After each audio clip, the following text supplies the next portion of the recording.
Coming up today on Locked On Texas Tech, different results behind each non-conference door. 1, 2, or 3 to start the season. Behind which one have we found the real Red Raiders?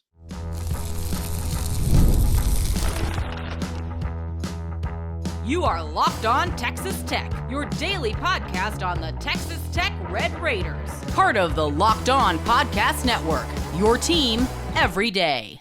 Great to be with you again on Locked On Texas Tech on the Locked On Podcast Network, your team every day, always free and available on YouTube or anywhere you get podcasts. And thanks as always for making us your first listen. Today's episode brought to you by 5 Hour Energy, fixing tired fast with zero sugar and a convenient portable size. It's the perfect pick-me-up for getting stuff done. So go to 5hourenergy.com and use our promo code LOCKEDONCFB to receive 20% off your order. Offer only valid until September 30th on one order and cannot be used with other promotions. Go to 5hourenergy.com today. With the only Chris Level, I'm Casey Cowan. Chris, great to be back with you, kicking off a brand new week and now in the shadow of a non-conference schedule that was most recent taste. Very nice. Enjoyed it. I'll have some seconds. 66-21 over at North Texas in your final non-conference tune-up, but leaves us with a question of identity as we get ready to open up Big 12 play. We'll get into some of what went down again on Saturday. We'll dissect a little further the ground game and what we saw from Taj Brooks, Cameron Dickey, and Jacoby Williams. And also we'll get a little further into what we saw from Behren Morton, sort of a best of version. Could he look any better? I'm not so sure. But of course, all things were clicking whenever you're able to whip a team like you did on Saturday in North Texas against 66-21. But back to the non-conference schedule that was now in its totality, leaving us a little curious as to maybe which version of the Red Raiders is the Red Raiders. Will a real Red Raider please stand up? 1, 2, or 3? Which week are you maybe buying into a little bit more? Which are you selling a little bit more? And I guess as it relates to the most recent outing, which was by far the most enjoyable, kind of wondered, did Tech find an answer? Is it more of a North Texas problem that was, like revealed or exploited? Just a lot of questions. I'm glad we're coming out of it with that kind of win, obviously, but still sort of wondering as the rubber meets the road in Big 12 play, who is this team? What do you think after 3 weeks? As I often say, I know what you're capable of, but I also know what you're capable of. So, I mean, we certainly hope it's door number 3 going forward. Heck yeah, man. But I don't know if we know yet. I think here's some summations, or we can surmise a few of these things. I think you're going to be really tough to beat at home. I think you're going to be really tough to beat when Taj Brooks plays. I really wonder how week 1 would have gone had Braylon Lux played. It's not how it works. I really wonder how week 2 would have gone had Taj Brooks played. Because, they were both very heavily in play in week 3 when it all just kind of unloaded on North Texas. It's not how the sport works, but I don't know if we have a good feel yet for where this thing is going. Again, I go, we know what you're capable of, but we also know what you're capable of. So I think you certainly see some possibilities. I don't know if you have a great feel for your identity. I think I know what you want it to be. And I think I know you want to be able to establish your run game and then kind of play off of that, because that's when everything else opens up. So is that offensive line up to the task? Is the health of your running back room up to the task? Is Behren being able to get you into the right situation, play in or out or whatever? Is that up to the task? And then defensively, I don't. You've been missing a lot of edge guys. Okay, you were still missing versus North Texas. No Charles Esters, who's been out. He hasn't played yet this season. And he would be a rotational guy for sure. And there's still no Harvey Dyson, who played in week 1, but we haven't seen him since.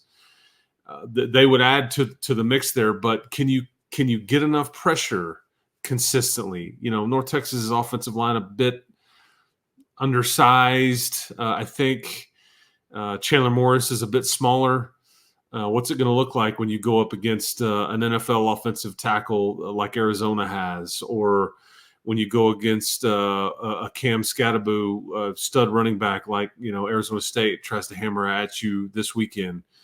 I don't know, but I don't know if I'm ready to make any big picture statements just yet on who you are, but because it's been all over the map. I mean, it 3 drastically different performances in the first 3 weeks. And it's worth mentioning, Washington State did go beat Washington over the weekend. That's not going to make anybody feel better, but other than us just being able to say, well, they didn't suck, and all those things. But so I don't know. And people can point to, well, North Texas isn't any good and this and that if they want to, but yet again, there were plenty of people that felt like, ooh, watch out, upset alert, you're going to get got. That spread was hovering around 9.5 to 10, which traditionally you would have thought would have been much more than that. I mean, ACU, I think that was 32 or something. Yeah. And we saw that went. So who knows? I mean, but can you build off of it? That's the challenge. Well, I think one thing was revealed, that when at least close to healthy offensively, you've got some ability. I don't know if you have the desire or the will, but you have some ability to be a fairly balanced offense. And just being balanced in and of itself doesn't win you games, obviously. But you have got, as compared to a season ago, threats in all directions that should have to be accounted for by the defense. Didn't really feel like you necessarily had that last year, where you were really mostly one-dimensional, and for a lot of different reasons. It wasn't just for one specific reason, but a lot of different reasons. It was pretty much Taj Brooks or bust. I think through the non-conference portion of the schedule, I feel fairly confident that at least when 28 is in the mix and you're healthy from a pass-catching standpoint, Behren Morton is healthy, you've got a chance to really be versatile and to keep a defense, honest, so to speak. But if you have an answer as to what this team is, then let us know, because I don't know how you could. I mean, 3 weeks, 3 dramatically different results. Yes, Washington State did get a big win over the weekend, which did include a goal line stand, which is one of the most enjoyable ways to win a football game, but for whatever that is worth. But you still feel like you let a lot of opportunities slip away from you there in Pullman in game number 2. So let us know what you think, which version of the Red Raiders is the real one. And by the way, as we're here so early on in the season, Chris, I guess the answer could be none of the above. And that may not be a bad thing, by the way, because we've seen how this team has finished as you get into October and into November. And maybe then we truly learn, okay, here's what the Red Raiders actually are. And that could be a ways down the road as you continue to kind of figure out maybe what you are or what you want to be. Nothing stays the same from week to week. You get better, you get worse, one or the other. So maybe none of the above is an appropriate choice, but let us know in the YouTube comments what you're thinking there. I want to get to Behren Morton coming up in just a moment, and some of the things we really enjoyed seeing on Saturday from him, and sort of the mold that he fit on Saturday, which I would love to see replicated again week after week after week. And it wasn't just all because of Behren Morton. A lot of that had to do with some of the pass catchers as well. But first, I want to get to the ground game, because it was really interesting to see how the ground game sort of progressed throughout the day. And obviously you get into garbage time, and maybe some of these statistics aren't as representative of what the reality actually was. But early on in the game, and you pointed this out to me as we were discussing this episode of the show, I mean, it really felt sort of all or nothing, feast or famine, like either it was going big time or it was going nowhere. I think you told me, let's see here, 5 carries, negative yards, 9 carries, 3 yards or less, 4 carries of 19 or 20 plus. So it was like big play or no play. So I was a little conflicted leaving the ball game, how I felt about, that ground game. But at the end of the day, it was obviously plenty good.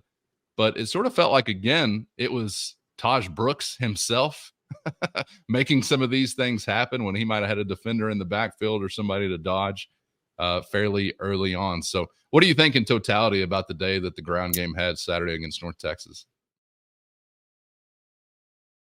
First, today's episode brought to you by 5 Hour Energy. Fixes tired fast. Whether you've got a long list of tasks at work or a bundle of DIY projects to tackle at home, take a 5 Hour Energy shot so you can cover everything with energy to spare. If you're like me, you've always got a lengthy list of things to get done around the house. So when you get your supplies for any project, don't forget the most essential one, a 5 Hour Energy shot. 5 Hour Energy shots give you the feeling of alertness and energy you need to get in the zone. And that's why 5 Hour Energy is the brand hardworking people like you have trusted for over 20 years to give them the alert, energized feeling they need to get through a busy and hectic day. And you always know where to find 5 Hour Energy shots, right at the cash register at nearly every convenience, drug, and grocery store nationwide. Even better, stock up on money-saving multi-packs to make sure you never run out of delicious, energizing 5 Hour Energy shots. And right now, if you go to 5hourenergy.com, that's the number 5hourenergy.com, and get some 5 Hour Energy today, you can use our promo code LOCKEDONCFB. That's LOCKEDONCFB to receive 20% off your order. This offer only valid until September 30th on one order and cannot be used with other promotions and does not apply to subscription orders. Boost your day, boost your life, and get in the Get It Done zone by going to 5hourenergy.com today. What do you think in totality about the day that the ground game had Saturday against North Texas? Yeah, I mean, because, it's 17 for 109 is what it equals, but the bulk of those yards came on 4 carries. And so that – and when I was going to the locker room with Joey after at halftime, keep in mind, it's 52-7. Right. And I'm like – I think I said decent half. He's still in game mode and all that. And he's like, yeah, we got some takeaways and all these things. But he made a point to point out, he's like, they're hitting us too much behind the line of scrimmage on the offense. There were too many short runs and so it just put it in my, like I was trying to remember that. Okay, let's go back and look at this after it was over. And because when it's all happening so fast, you don't really have what we just talked about, the details there. But, I mean, the bulk of those 109 yards on just 4 carries, and a lot of it is just going nowhere. And I think you see – so I guess there's you have a hard time taking any negatives away from 52-7 half or 66-21 win. But if you were to go, I still don't know about a few things. I mean, again, too many penalties, but some of that was late in the game. I can write some of that off. It wasn't a lot of pre-snap mental stuff. It's effort stuff, or it's just young kids in there that are playing the first time. But the feast or famine in the run game and just your offensive line in general, because I think what I see Zach Kitley doing is he's really trying to scheme a lot of this. He's putting tight ends in the backfield. You've got a lot of different looks to try to manufacture some of these rushing yards to try to help out an offensive line. Sterling Porcher didn't play, left tackle. You would hope that he's back this weekend. Don't know if that'll be the case or not, but if so, that maybe helps a bit. You can get guys maybe in the natural side of the line or whatever it may be. And obviously we know Vinny Scurry is out for the year, but that part still, I still worry if you're looking for reasons to, because that, I mean, think about that. Out of the 17 carries, 13 of them, not what you'd want. Now, credit. I mean, it's fun to have the 20 yarders, certainly, because those are first downs. And one case, it was a touchdown. But I just think if you just look at it big picture, that is something that you have to be better at. Those negative or 3 yards or less carries, you got to get more out of that, because people are going to look at what was Taj? How many yards per carry was it? He was 6.4. Yeah, and that's a bit misleading. That's 4 carries doing some heavy lifting on that 6.4. So, but so much else to like, but that's just going to be a work in progress, and I haven't really changed my mind there on being a bit concerned about that group up front. Yeah, there's no way to get away from that. And even if they were healthy, I think we'd still be talking very much about a work in progress. And, hey, what can the ceiling actually be? A little skeptical of how high that could be, even if they were healthy, but they're not healthy. And we may have some of these guys that are getting in the mix. I don't know. Maybe they figure out some things and they seize an opportunity and turn out to be quality pieces for you this season. But yeah, as I said on the reaction episode, it was not all perfection, even though it was 66-21 on the scoreboard. And yeah, you hit the nail on the head. Far too often in watching the Red Raider backfield or a ball carrier get the ball, there was a guy also in a red jersey that was coming his way and moving backwards. And it was kind of across the board. There were offensive linemen I saw kind of getting used and abused here or there. There were tight ends I also saw going the wrong way whenever they were going to be employed in a blocking scheme of some kind. And I don't know how often you're getting away with that in Big 12 play. So it's definitely one of those things that you walk away from the game thinking, all right, well, some of these stats are pretty flashy, but I saw some things also occasionally that was, flashy for the other guys, unfortunately. But fortunately, you've still got Taj Brooks, a dude that can make chicken soup out of chicken spit, as we have seen time and time and time again.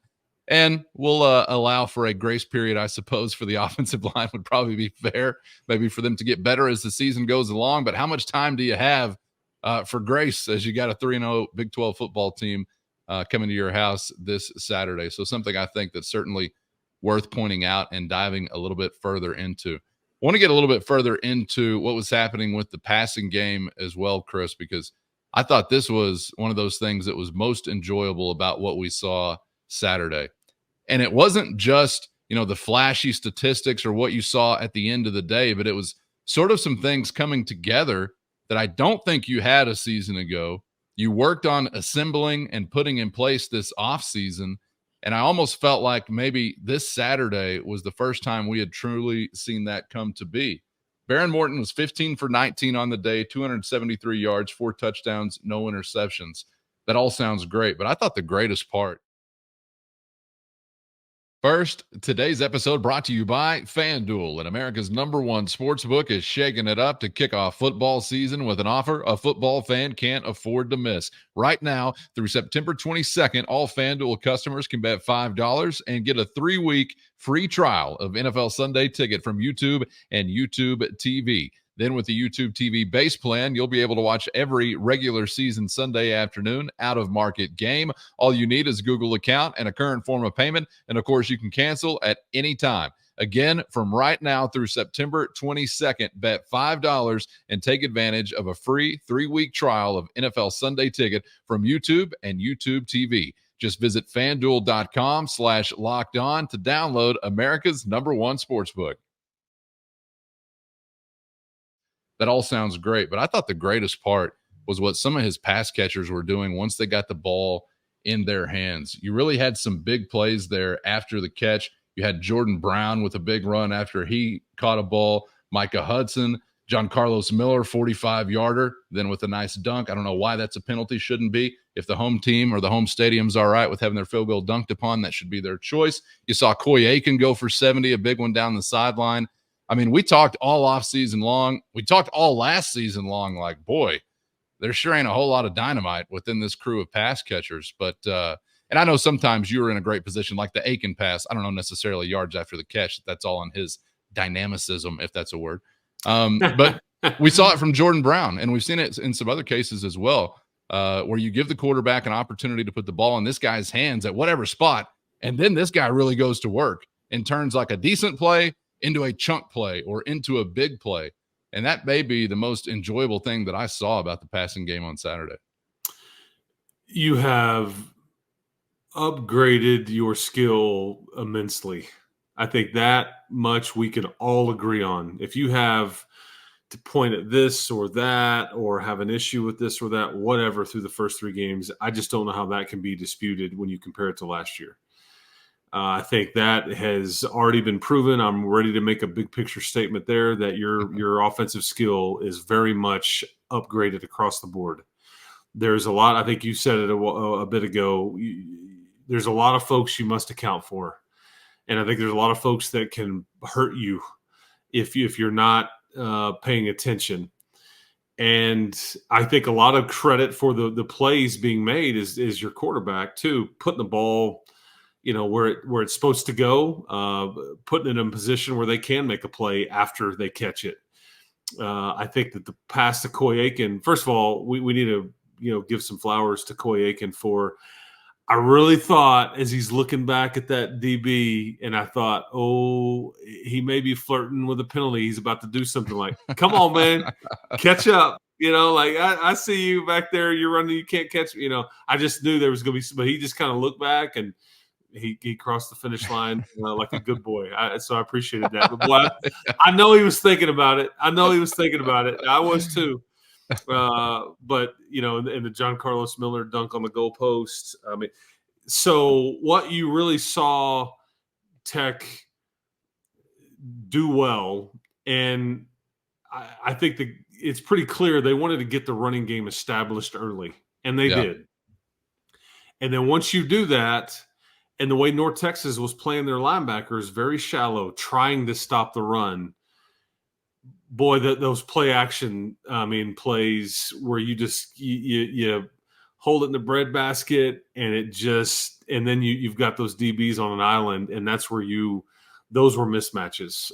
Coy Aiken, and on the one play that John Carlos Miller scored on everybody, and he's just right down the seam. So the middle of the field was open.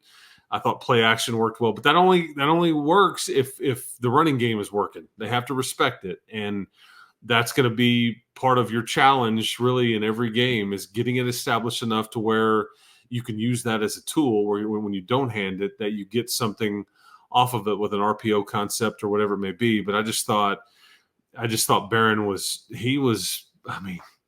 this is the QB that I think we thought we were going to get, and I think you'll continue to get. And that wasn't him last week. The deep balls in week 1 and week 3, he's on it. And the one to Caleb Douglas in the corner of the end zone, that's a play that Caleb's got to make, and I think he'd tell you the same thing.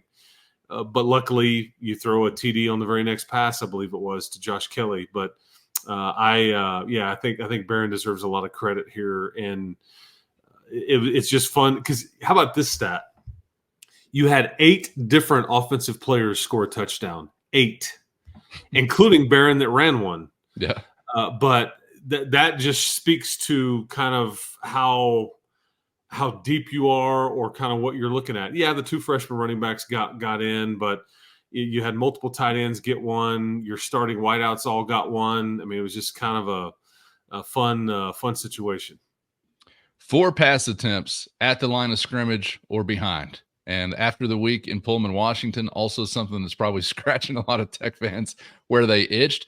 Do you feel like there was something there from North Texas that they thought they could exploit that led to so many fewer, attempts in the screen game? Or does it all just go back to the fact that you're able to establish the ground game and then you get into your play action stuff and here we go down the field? Is it as simple as that, or what do you think?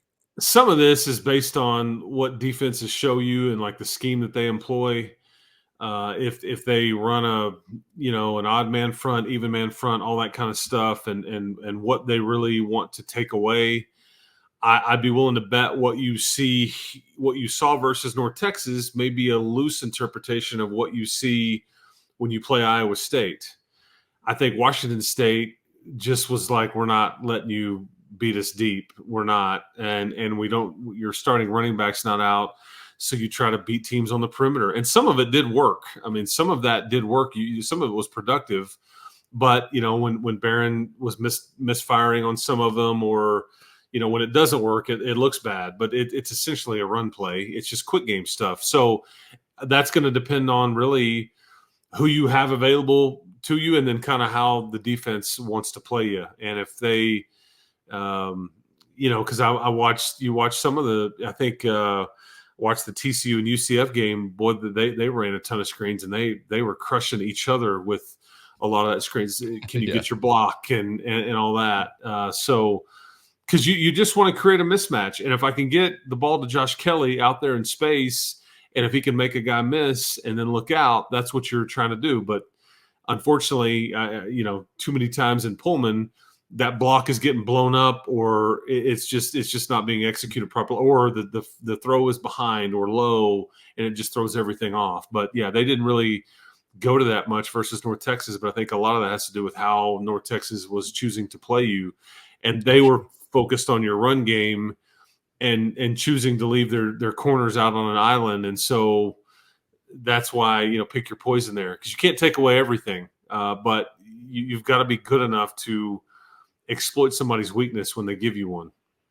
A lot of talk about the offense to kick off the week, and deservedly so. When you got 66 on the board, of course, 7 of those came courtesy of the defense, however, and then a few more of those came courtesy of a defensive takeaway that led to a short field for the offense. So just want to get your thoughts defensively on what we saw as well. We finally got to a point where the take 3 mantra came to fruition, as you did take 3.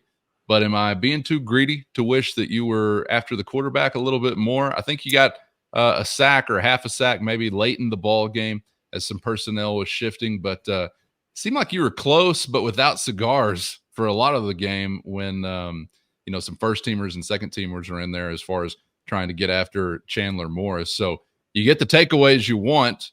Maybe the pressure was enough, even though it didn't turn into a big sack total to generate some of that. What do you think about what we saw from the defense? Yeah, it's not enough as you want it to be. However, compare what you saw versus North Texas from a pressure standpoint, and compare that to what you got versus Abilene Christian. And I think we know which one we would prefer, because I think Chandler Morris felt sped up. He got hit several times. You could tell he felt it. I think Amir Washington just kind of pushed an offensive lineman, a former Red Raider, Larry Moore, into Chandler Morris one time. And there was some of that. Yeah. And he never felt comfortable. Whereas Maverick MacGyver was just basically playing 7-on-7 back there. He just back there, and it's like, let's just cancel out the lines of scrimmage here, and let's just play pitch and catch around the lot here. And I've got all the time in the world. And I just didn't think Chandler Morris had anywhere near that kind of time. And so that's a positive.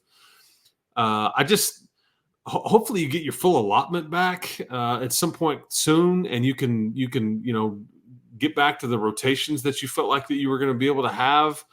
But I did feel like it was progress. It's just not to where you ultimately want it. And the one big play that they gave up, it was perfectly executed against the play that you were trying to make. And if you had it to go back, you would say, well, I probably shouldn't have blitzed from the field. Well, no, you shouldn't have. But if I'd have known they were calling that play, I wouldn't have done that. And that's the price you pay. You right. Take chances. You make decisions. You're trying to heat him up. You're trying to show him something that he hadn't seen, and he he sniffed it out and executed it properly, and then away you go.